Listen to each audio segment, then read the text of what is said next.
Olá a todos e todas, estamos aqui em Oncovac 1010 e nessa semana iremos abordar duas normas super relevantes na sociedade, dois marcos legais que tratam de garantias e direitos das mulheres no mercado de trabalho. Estou falando da lei que trata do Programa Mais Mulheres, que é a Lei 14.457 de 2022, e a lei que trata da obrigatoriedade da igualdade salarial entre homens e mulheres, Lei 14.611 de 2023.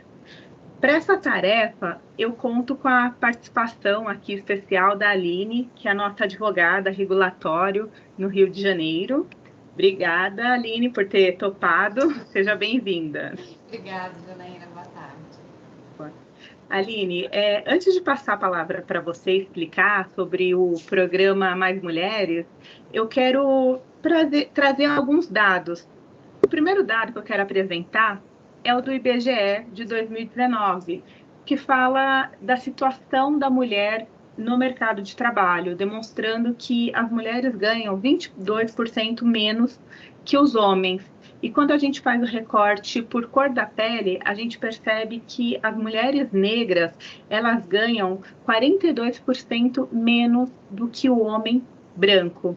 O que isso significa? Que a cada R$ 1 que o homem ganha, o homem branco, a mulher branca ela vai ganhar 78 centavos apenas.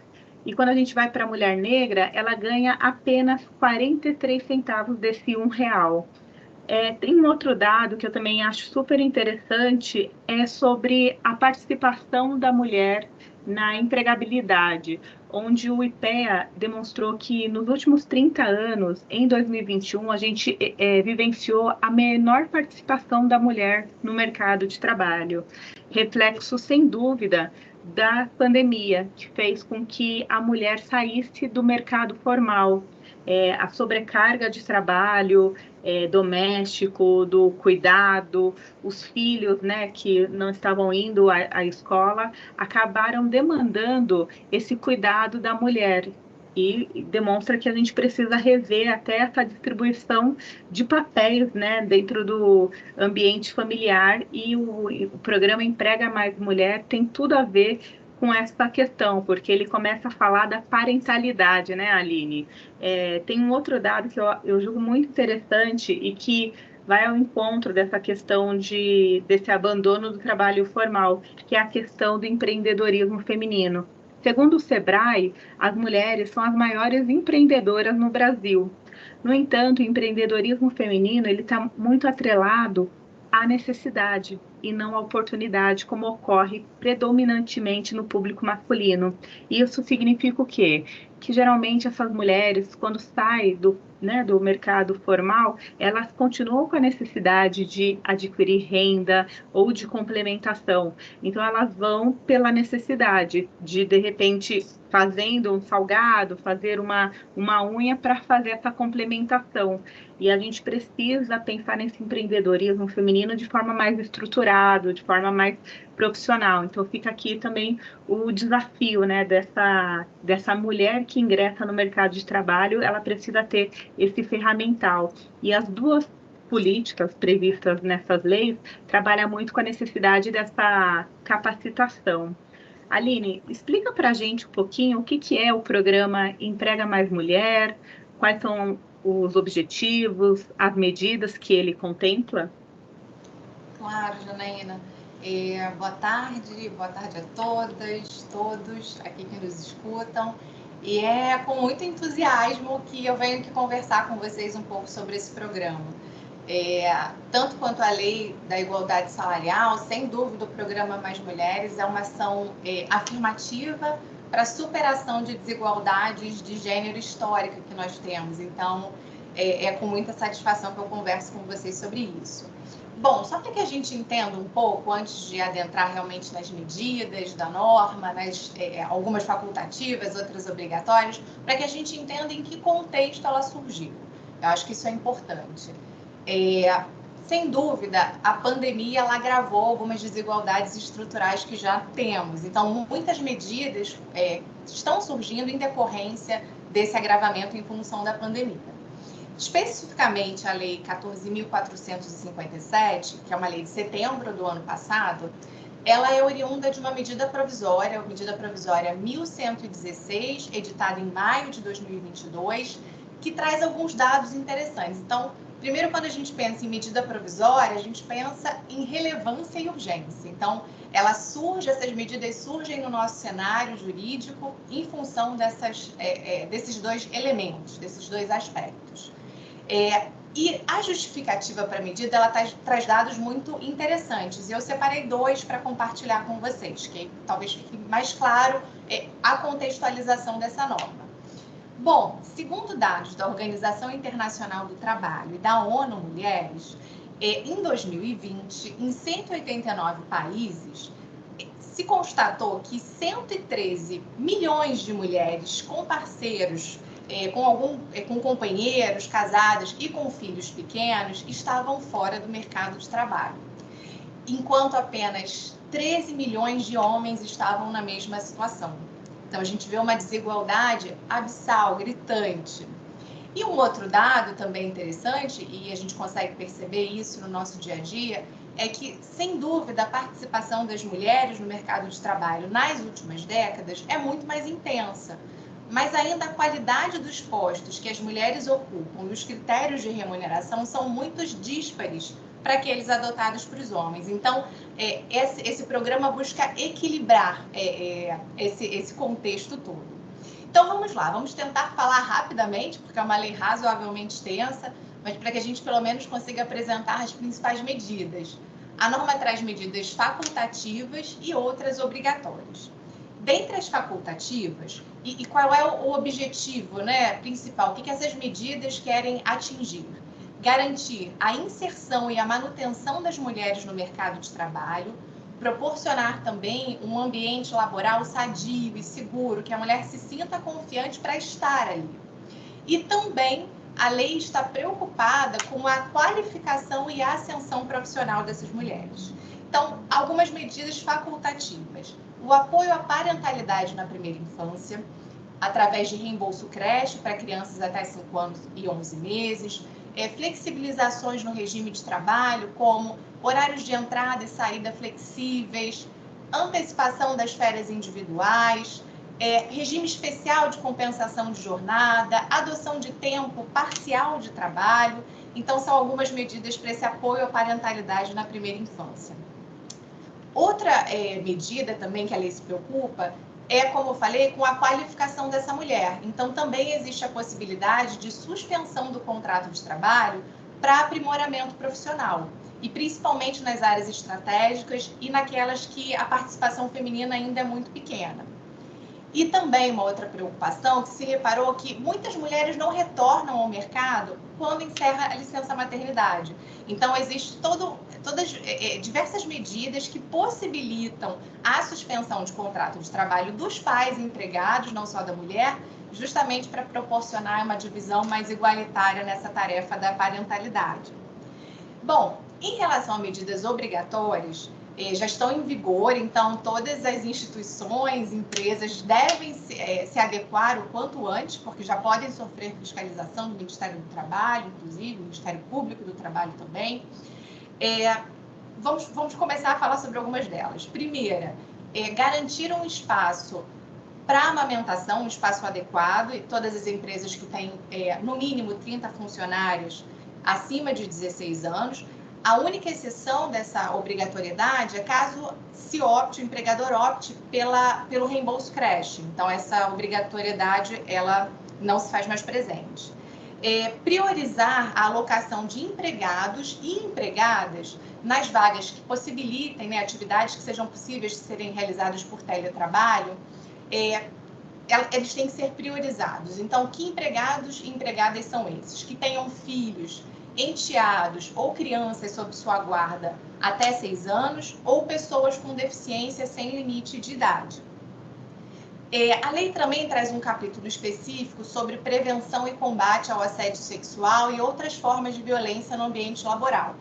E especificamente nesse artigo, que é o artigo 23 da lei, tem uma exigência para todos os estabelecimentos que precisam constituir a CIPA, que é a Comissão Interna de Prevenção de Acidentes, que agora, com a Lei 14.457, do Programa Mais Mulheres, mudou de nome. A CLT foi alterada e passou a se chamar Comissão Interna de Prevenção a Acidentes e Assédio. E existe um rol de medidas também obrigatórias e muito importantes, especialmente de conscientização e sensibilização de empregados de todos os níveis hierárquicos, não só com a questão de desigualdade de gênero, como também combate à violência, assédio sexual, assédio moral, sempre pensando num ambiente de trabalho seguro. A fixação de procedimentos para recebimento de denúncias. Então, a empresa tem que ter um canal de denúncias garantido anonimato para a mulher. E também incluir medidas nas suas normas internas que protejam, que evitem esses, de alguma forma, que combatam assédios e qualquer tipo de violência. E quando a gente fala em assédio, não é só o sexual, é o moral, porque a ideia é criar um ambiente de trabalho psicologicamente seguro. Algumas alterações também ocorreram na CLT. Uma delas, por exemplo, foi a licença paternidade. Ela ganhou mais 2 atributos, não só o nascimento do filho, mas também se incluiu a guarda compartilhada e a adoção. E também o empregado ele pode acompanhar a companheira ou a esposa durante a gravidez, agora, a 6 consultas ou exames médicos. Antigamente a CLT permitia 2 vezes e agora foi ampliada para 6. São algumas alterações e uma outra obrigatoriedade também que essa lei traz é a igualdade salarial. Mas agora nós temos uma nova norma específica sobre o tema e, Janaína, com você. Obrigada, Aline, pelas explicações. Assim, fez um milagre aqui. Em pouquíssimo tempo, deu um panorama, dividindo, né, em normas obrigatórias, facultativas. Bom, vou falar então um pouco da Lei de Igualdade Salarial, que foi publicada semana passada.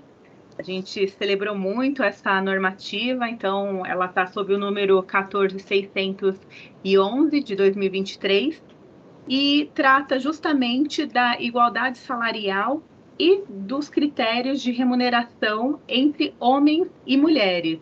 É interessante a gente pensar que o grande objetivo dessa norma é tornar obrigatória o salário para trabalhadores que exerçam a mesma função ou que tenham o trabalho de igual valor.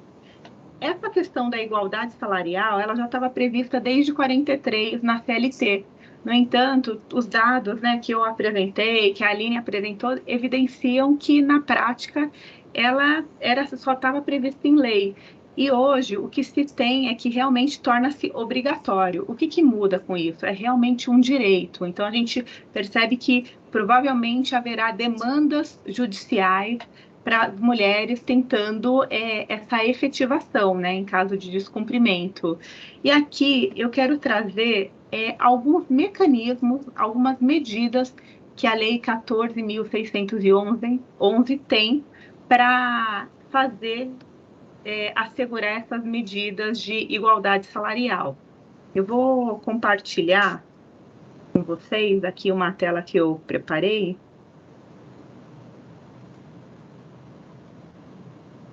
Então, nessa tela, vocês percebem algumas as medidas que foram elencadas. Então, a gente terá mecanismos de transparência. Então, somente com as empresas apresentando quais são os salários de homens e mulheres, quais são os critérios remuneratórios, a gente vai começar a verificar se existe ou não discrepância, se há desigualdade. Também haverá um incremento na fiscalização contra a discriminação salarial e dos critérios remuneratórios.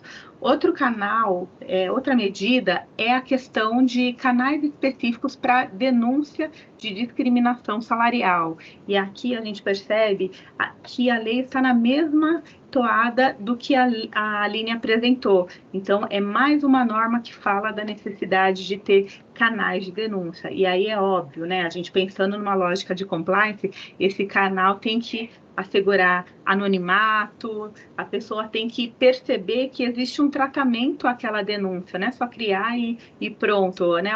A colaboradora, ela precisa ver o tratamento, sanções em caso, né, de desrespeito à norma de igualdade salarial. Existe também aqui programa de implementação de programas de diversidade e inclusão no ambiente de trabalho, e fomento a capacitação e a formação de mulheres para o ingresso, a permanência e a ascensão no mercado de trabalho em igualdade de condição com os homens. Então, quando a gente percebe, sobretudo esse último, né, fomento à capacitação, é por meio dessa capacitação que a gente vai ter essa mudança de cenário. Mulheres chegando no ambiente competitivo, em igualdade com os homens, não precisando empreender pela necessidade, porque adotando todas as medidas do programa Emprega Mais Mulheres e com a formação adequada, incentivada, fomentada, essa mulher ela não precisa abandonar, ela estará no páreo também. E aí eu quero compartilhar aqui algumas ideias que a lei pincelou de como será a fiscalização. E aqui eu falo, né, já de antemão, que existe a necessidade de um decreto, haverá, né, uma norma do Poder Executivo para tratar esse assunto.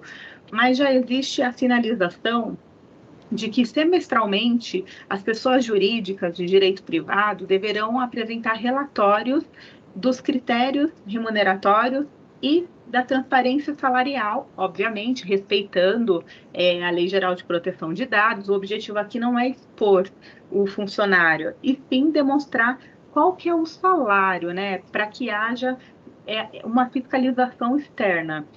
E caso a empresa não faça a apresentação desse relatório, tem a previsão aqui de multa, né? Haverá uma multa de até 3% da folha de pagamento, limitado a 100 salários mínimos, sem prejuízo de outras medidas reparatórias, né? Como uma indenização que a colaboradora ela pode requerer. Há também uma outra medida, que é a questão de adequação por meio de um plano de ação. Então, a empresa ou a organização que já perceba que está com o salário, né, em total discordância com a normativa, ela poderá elaborar um plano de ação para mitigar a desigualdade. Nesse plano, é necessário ter metas reais, um prazo, né, curto, médio prazo, para garantir garantindo a participação de entidades sindicais e representantes dos empregados. Então, aqui, assim, acabou aquela história de que um dia a gente vai regularizar, estamos estudando. Não, é realmente um plano real, factível, de como você vai implementar essa igualdade salarial na empresa. Aline, sem dúvida nenhuma, tem vários outros aspectos que as duas normativas abordam, mas o que a gente percebe, assim, eu vou compartilhar aqui minhas impressões, queria também escutá-la, é que canal de denúncia, formação dos gestores e dos colaboradores sobre temas de diversidade, inclusão, assédio, que não se restringe ao sexual, como você colocou. A gente está num momento falando de saúde mental, então a gente tem que ter discussão sobre isso. São algumas nuances que estão em todas essas normativas que tratam da condição da mulher, né? A gente viu essas duas normas, mas tem outras tantas que foram editadas e que a gente ainda nem pincelou.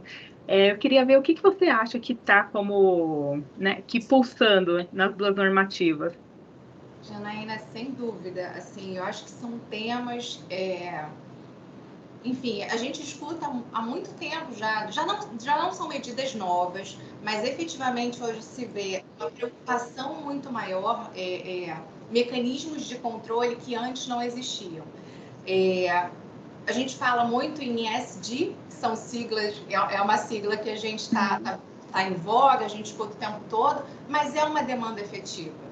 Então, eu acho que, como você colocou, é um caminho sem volta. Até compartilhando algo que eu escutei da Simone Tebet falando, agora a questão da igualdade salarial, ela sempre existiu, como você sempre, né? Já há um tempo ela existe no nosso ordenamento, mas agora vai doer no bolso. E ela fez uma declaração bem incisiva, porque há realmente diversos mecanismos de controle que antes nós não tínhamos. Então, assim, são assuntos extremamente importantes e acredito que seja uma excelente oportunidade para que a gente implemente boas práticas, efetivamente consiga mudar alguns cenários que precisam ser mudados e essas medidas são ali diretivas para que a gente possa efetivamente implementar. Então, realmente é um caminho sem volta. Perfeito, Aline. Bom, a Covac fica à disposição para tirar dúvidas, né? E tenho o meu contato da doutora Aline, e vamos em frente nessa implementação das duas normativas. Temos muito trabalho. Com certeza. Abraço a todos e todas. Tchau, tchau.